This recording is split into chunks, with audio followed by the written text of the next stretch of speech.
But I think Endgame was missing a moment, something important. And even though I understand why it didn't make it into the movie, I think it could have been done. I think it should have been done. So I want to walk you through my issue with Avengers Endgame and then describe the scene that would have addressed that issue. Here's the thing. Natasha, aka Black Widow, dies in Avengers Endgame. Yet the team really never takes a proper moment to memorialize her. They mourn for her for a second once they return from their time heist, and at the end of the film, Clint and Wanda have an incredibly short moment where they both commiserate over the deaths of Natasha and Vision, but that's it. And Natasha deserves something, some kind of send-off.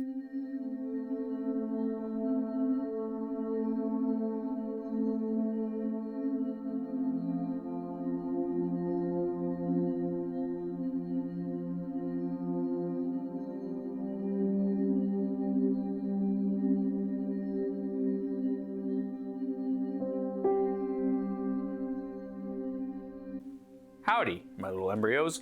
I just showed you a clip from a video by a very powerful and influential video essayist, Nando V Movies. If you haven't ever watched any of Nando's videos, please check them out because they're awesome. I love almost all of them, and this one is particularly magical and mystical.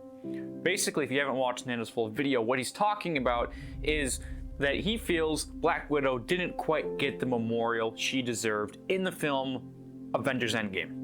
Now, I think Nando has a really good point here. I wasn't as troubled by the way her death was treated as he was, because I do think she gets enough of a memorial and an impact to sort of move on from her death. Nando's scene, though, is really powerful and really good, and I like the idea a lot. And I think he's talking about a really important concept here, which is, and I will say very simply, every character deserves a funeral. Now, by this, I don't mean that every character who dies literally needs a coffin going into the ground, traditional funeral burial type situation. I like those scenes, but not every character actually needs one. What I mean by funeral is that every character deserves some sort of scene of reflection, or like Nando says, memorial, or moment where the characters they impacted stand around and are like, dang, we sure wish Jimmy hadn't fallen off that roof. There is a scene like this in Endgame 4, Black Widow. It's a scene where Hulk grabs a bench and throws it and makes himself feel better. But I think Nando's saying that this isn't quite enough.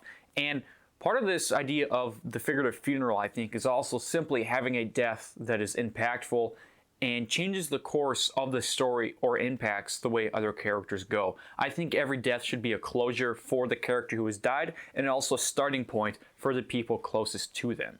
So for most of this video, I'm going to spend some time looking at actual funerals in films, exclusively comic book films. That wasn't intentional, it just sort of happened. And I'm going to use these sort of as the best reference point because I'm talking about a really abstract idea here, and I'm going to talk about the different ways these funerals are effective, ineffective, what they say about their characters, and what they say about the story those characters inhabited overall. So strap in, it's going to be a very dead ride.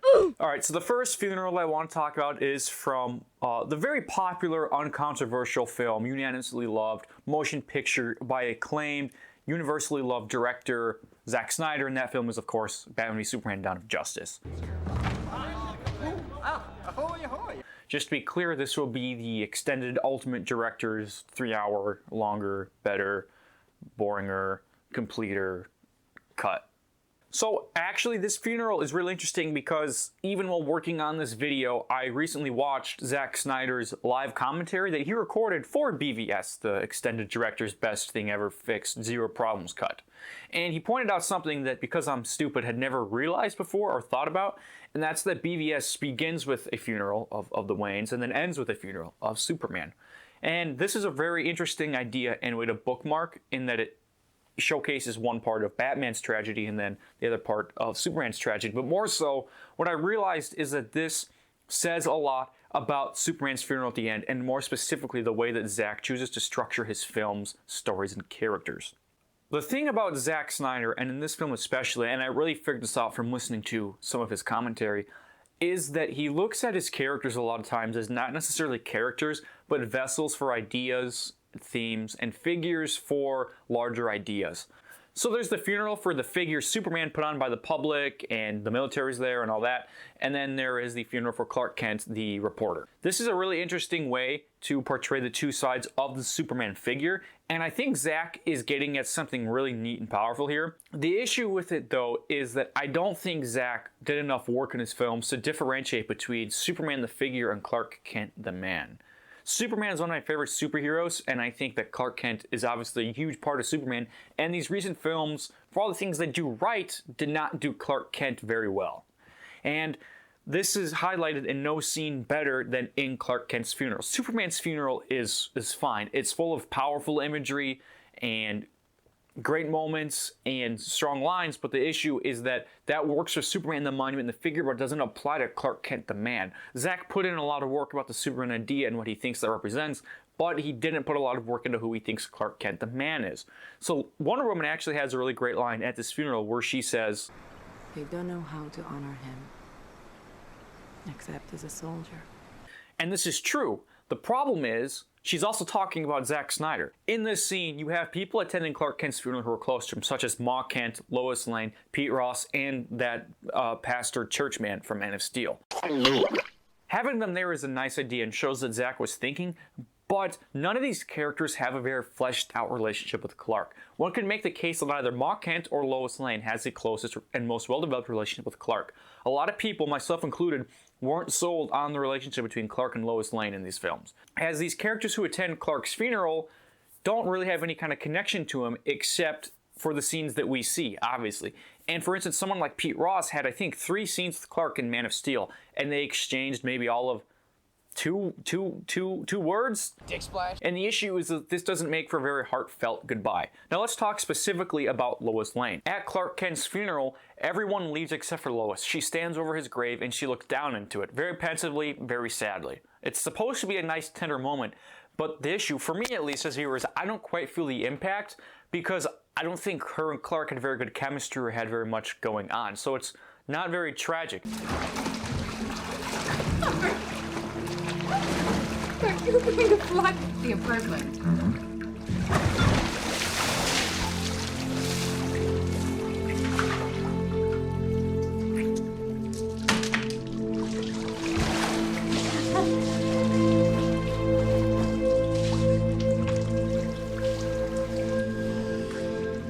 The death of Superman is tragic, but the death of Clark Kent really isn't, because there was no Clark Kent to die. Now, I'll come back to this Lois Lane standing over the grave thing in a little while, so just keep that in your noggin.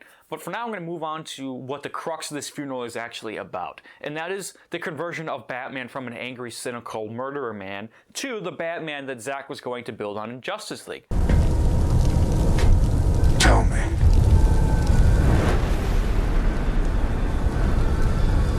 Do you bleed?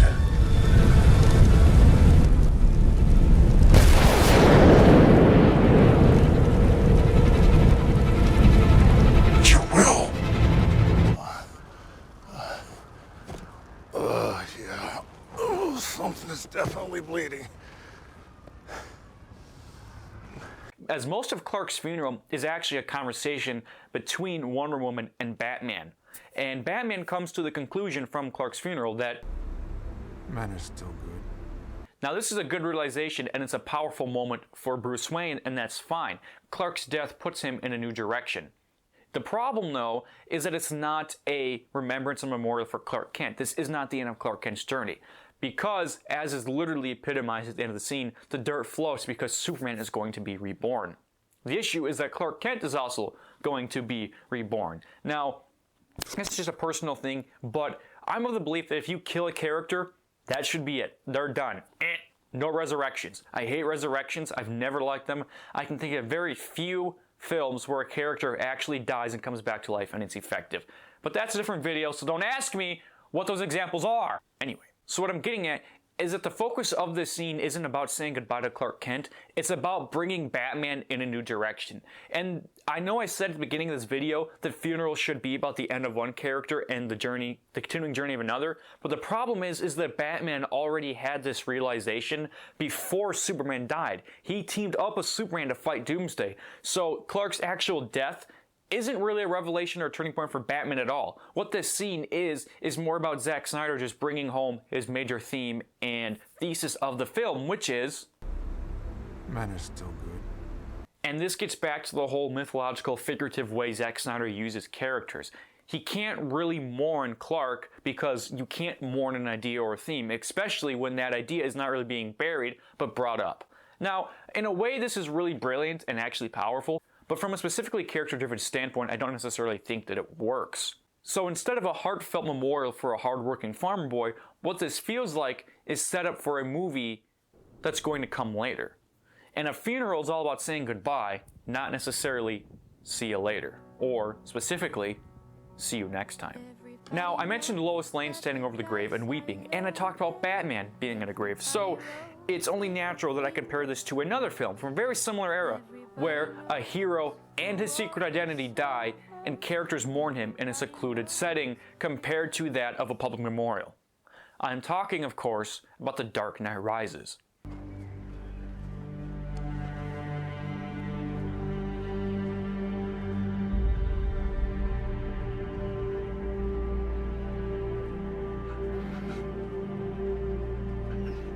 I'm so sorry. I failed you. You trusted me. And I failed you.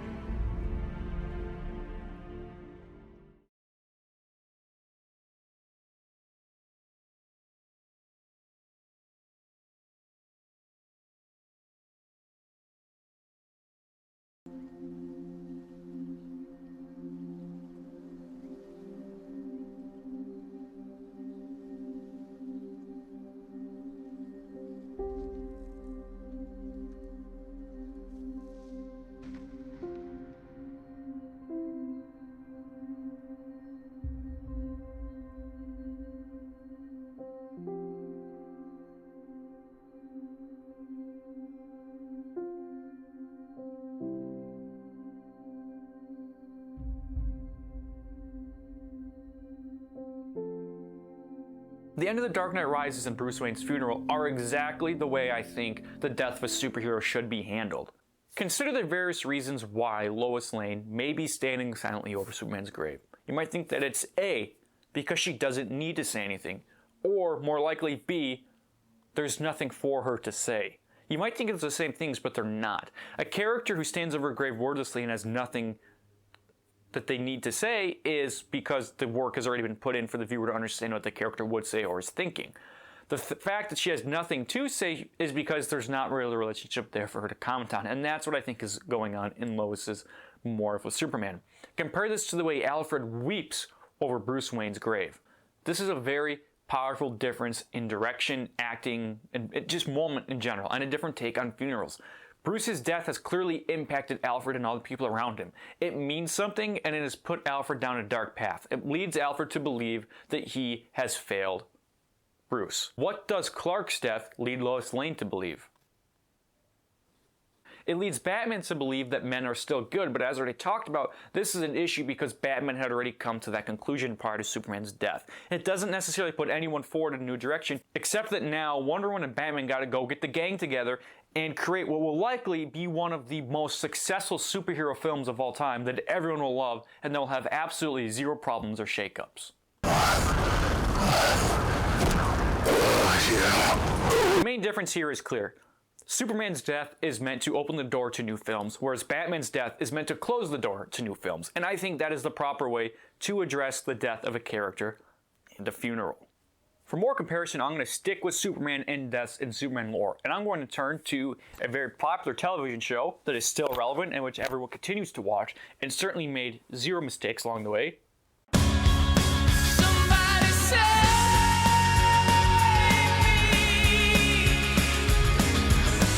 Okay, in all honesty, there are parts of Smallville that are really good, and I'm going to talk about some of those parts that are really good right now. Here, go that way. Make a figure eight. Please be careful. Don't worry, sweetheart. It's gonna be fine.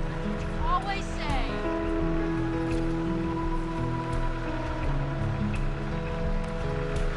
That way? Hang on tight. What, are you kidding? This young man's a man of steel. Look at him. Make one more turn. Going. Why not show our son the back 40? After all, it's all going to be his one day, right? Park way by to mommy, son.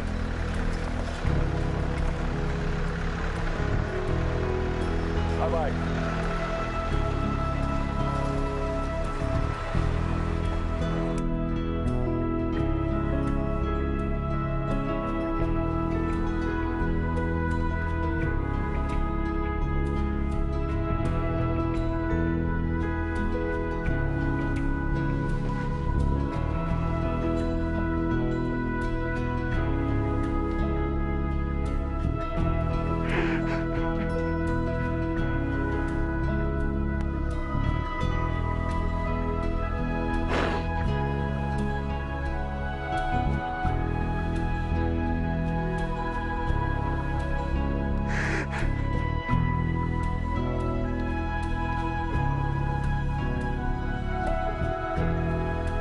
This scene is beautiful.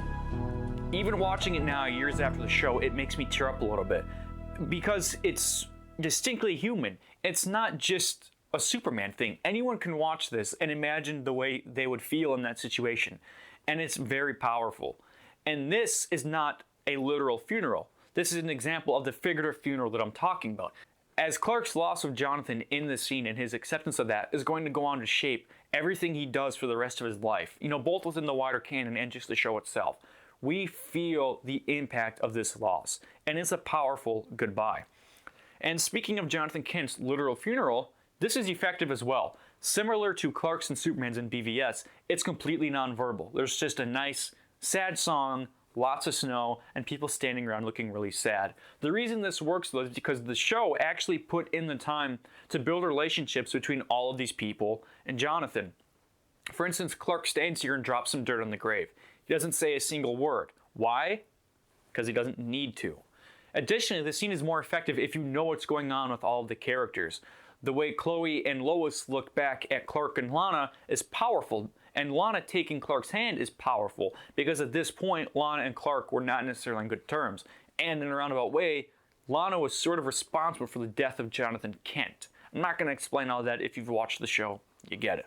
Also, having Lex here, the way Lex looks at Clark, very powerful, because again, not on the best terms at this point. And plus, Lex is seeing something extremely powerful and moving. As Clark has this beautiful, close, powerful relationship with Jonathan Kent, Lex does not have that powerful, close relationship with his father. Again, there's no words here, but the story is complete enough and character-based enough for you to understand what's really going on in this goodbye. This is something the show returns to over and over again as well. The impact that Jonathan's death and his ideals had on Clark. One of my favorite scenes in all Superman lore is actually in, I believe it's the 10th season of Smallville, where Clark has, in a moment of doubt, this sort of dream vision, fever, magic, revelation scene, basically. This conversation with the ghost or spirit of Jonathan Kent or whatever.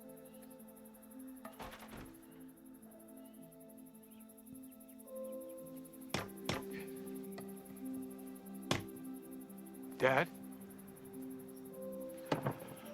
Chores, Clark. Work keeps a man honest. Gotta protect the things you worked hard to build. Are you real?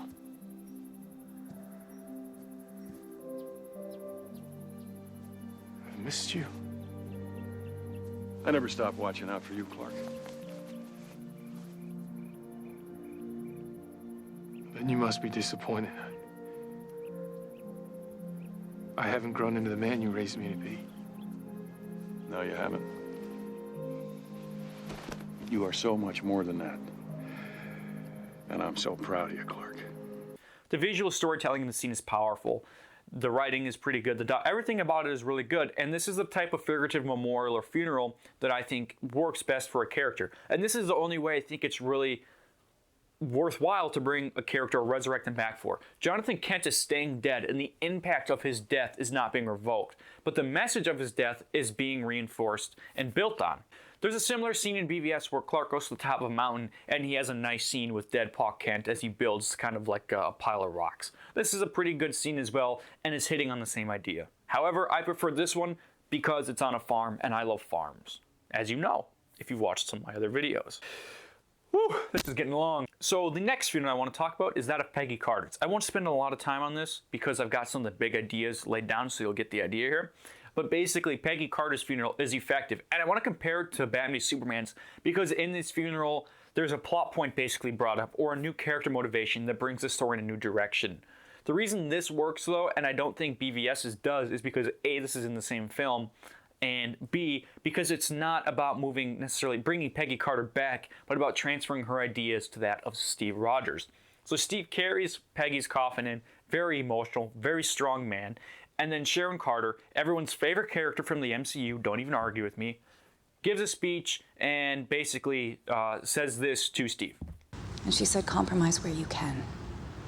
But where you can't, don't. Even if everyone is telling you that something wrong is something right. Even if the whole world is telling you to move, it is your duty to plant yourself like a tree, look them in the eye and say no. You move. This is exactly what Steve needed to hear in the moment, and the only way he could have heard it was through the death of Peggy Carter. Steve has almost nothing left at this point besides Bucky. The loss of Peggy reinforces that, and what Sharon Carter, the best Marvel character, tells Steve is what launches him in this new direction and confirms to him that what he's doing is right. Peggy Carter's death is emotional because it's the end for her character, but it's also impactful because it's the beginning of a new direction for Steve. Okay, I want to talk about this one a little bit just because it's so beautiful. He may have been your father, boy, but he wasn't your daddy. Yondu's death and funeral. Same thing. Yondu's death wraps up an important arc for him, which is another thing that a death should represent. So Yondu's death wraps up his arc, something I'll talk about at the end of the video, and also wraps up a big part of Quill's, because Yondu sacrificing himself and then getting the funeral he deserves is also what Quill was never able to get for his mother. So in a way, Yondu's death provides Quill a sense of closure, not only for his father figures, but also for his mother and for himself. And also, it's just beautiful. This is a death that I don't think necessarily puts Quill or anyone else in a new direction. It more so just wraps up a part of their characters that they had to overcome, which is another powerful function that death and funerals can provide, is giving characters the closure they need to move forward, or simply just continue existing. So what I'm saying is that a death doesn't necessarily have to propel a character down a new path, but sometimes it can just give them the walking stick they need to stay on the one they're already treading. This one.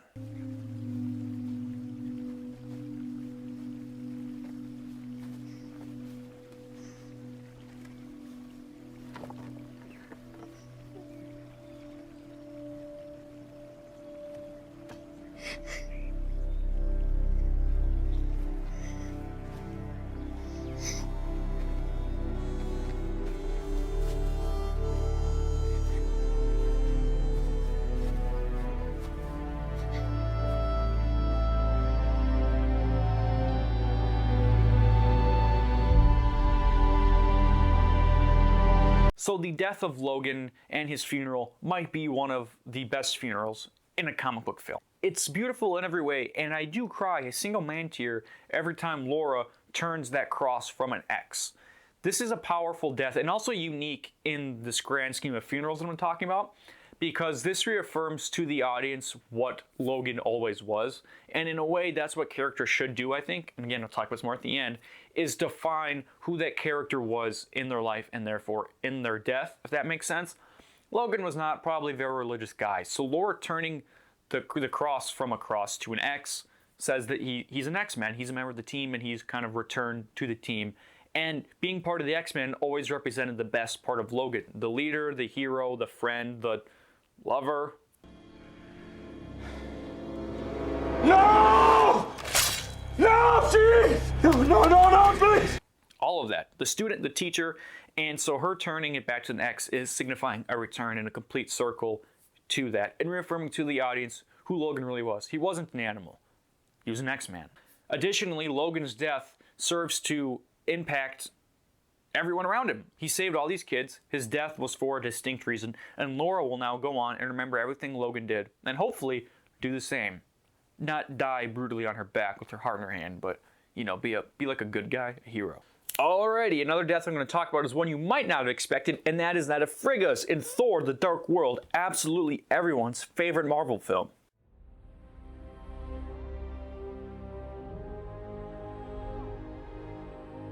This funeral is pretty good. The score is good, the way it's shot is good, the visual storytelling is great. I love it. It's awesome. Probably the best part of Thor: The Dark World. Something else which Nando mentions in his video. Go check it out. Please watch his video.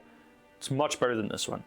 I also bring this up because specifically of how Frigga's death impacts Thor and Loki. Frigga didn't have much of a character arc, so her dying, it's like, eh. But the death as a function and a plot point, which is not necessarily the best way to use a death, it's of an effective way, but not the best, is still valid in that it impacts Thor and Loki's direction and is what sort of brings them back together and sends Loki on the most interesting path he's probably ever been on in the MCU. And that's usually the consensus for this film, is Loki is good. And Loki, I think, is only good in this movie because of Frigga's death. So there's an example of a plot-driven death, which can still be effective. They don't really mourn Frigga because there's not much of a character to mourn. Obviously, she was the queen, so people are sad. And so, in a way, the funeral fails because of that. But the figurative funeral is effective in the way that it changes and impacts Thor and Loki's story as brothers and friends and good guys. I also wanted to bring this death up because the next one we're going to talk about is probably unpopular, but it's from the beloved film Thor Ragnarok.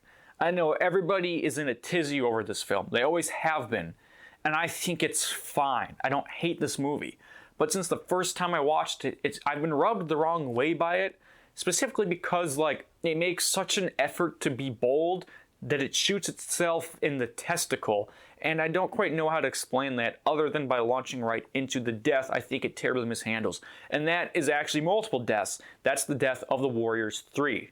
These guys have been around for both Thor films. They saved Thor in the first film. They're his best friends. They've always been there for him. And Hela kills them like they're just chicken nuggets. She eats them. It's unfortunate. I don't necessarily think them dying this way is bad. Actually, I think it's fine. It shows how powerful shows how powerful Cate Blanchett is. And it should also, therefore, impact and terrify Thor. I don't think there's ever actually even a moment in this film where Thor finds out that they're dead.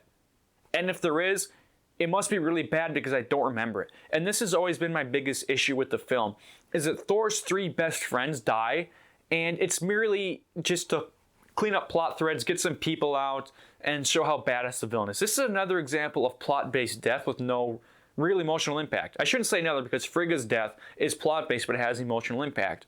These deaths are solely plot-based and have zero emotional impact. Thor does not care that his best friends die.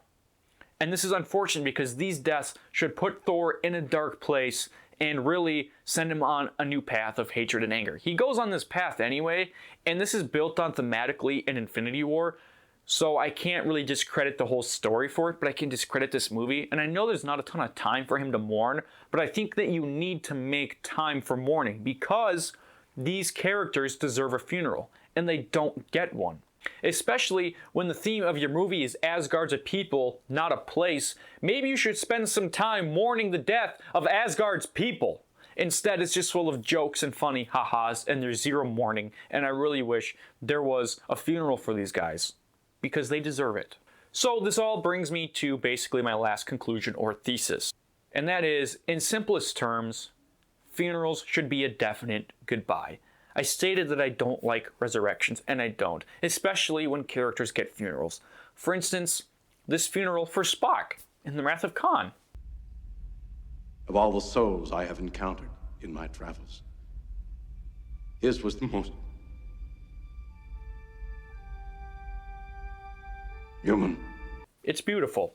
And then they find him, and they bring him back.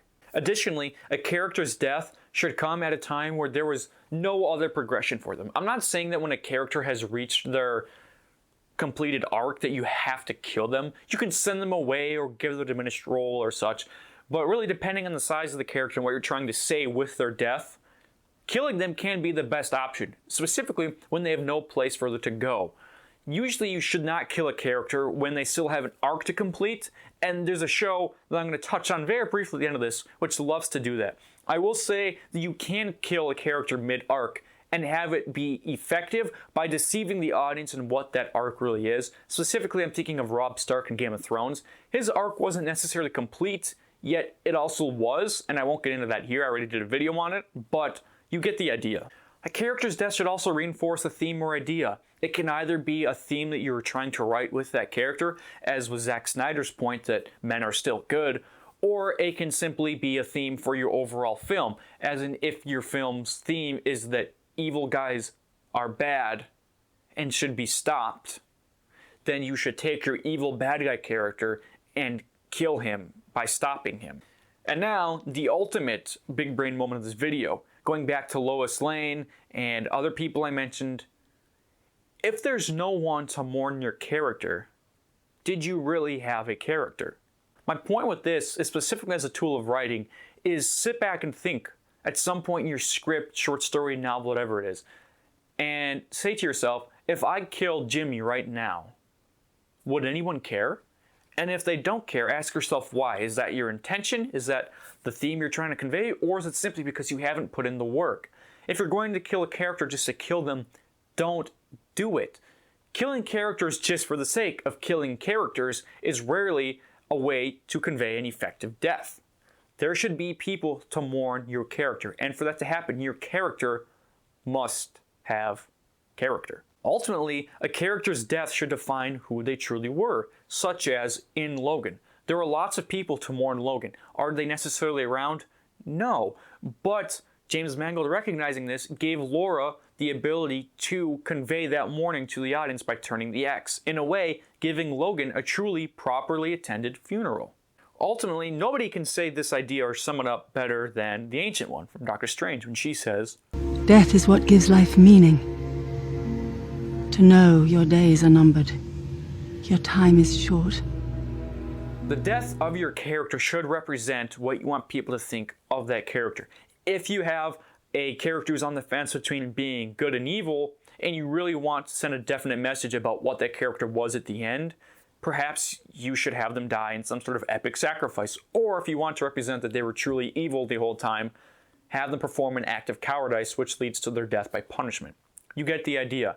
A death should define who a character is, and that definition should impact everyone around them. So, after all that, I, again, am thinking of a show which frequently does none of this and simply kills characters for the sake of killing characters. And that show is...